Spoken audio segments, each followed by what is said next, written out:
Jon uzilganidan keyin qilinadigan ishlar. Mayitning ko'zlari yumdiriladi.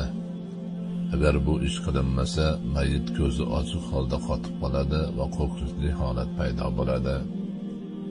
Mayitning jag'i yumshoq latta bilan boshiga tortib tang'ib qo'yiladi. Shunda uning ko'rinishi qo'rqinchli bo'lmaydi va og'zidan biror narsa ichiga kirib ketishining oldi olinadi. Shaddad ibn Awsin qala Rasululloh sallallohu alayhi va sallam: "Idza hadartum mawtakum fa'aghmidu al-basar, fa inna al-basara yatba'u ar-ruh wa qulu khayran, fa inna al-mala'ikata tu'minu ala ma qala ahlul bayt." Rawahu Ibn Majah wal Hakim. Shaddad ibn Awsdan rivoyat qilinadi. Rasululloh sallallohu alayhi va sallam: "O'liklaringizga hozir bo'lsangiz, ko'zini yumdiring. Chunki ko'z ruhga ergashib qoladi. Shuningdek yaxshi gap ayting, chunki farishtalar ahli bayt aytgan narsaga omin deb turadi", dedilar. Ibn Majah va Hakim rivoyat qilganlar. Bu ishlarni qiladigan shaxs bismillahi va ala millati rasulillahi deydi. Mayitning huzuridan junub, hayzli va nifosli shaxslar chiqariladi. Chunki mazkur shaxslar tahoratsiz bo'ladi. Mayitni yaqiniga xushbo'y narsalar qo'yiladi.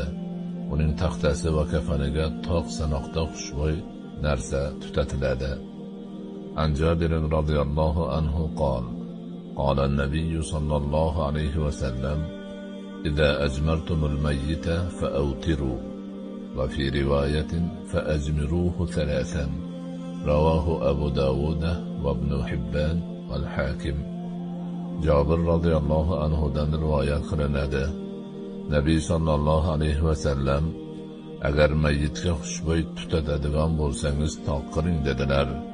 Boshqa bir rivoyatda unga xushbo'yni 3 marta tutading deyilgan. Ahmad, Ibn Hibban va Hakim rivoyat qilganlar. Bu ish turli noxush hidlarni ketkazadi. Mayit yaxshilab yotqizilib, bo'g'inlari o'rniga tushish uchun harakat qilinadi. Bunday qilinmasa, tanasi qiyshiq holda qotib qoladi. Uning ustiga yengil mato yopib qo'yiladi. Payg'ambarimiz sallallohu alayhi va sallam jon taslim qilganlarida sahobai kiromlar u zotning muborak yuzlari va ustilarini Yamandan kelgan siziqli hibara deb ataluvchi chapon bilan yopib qo'yishgan. Shishib ketmasligi uchun mayitni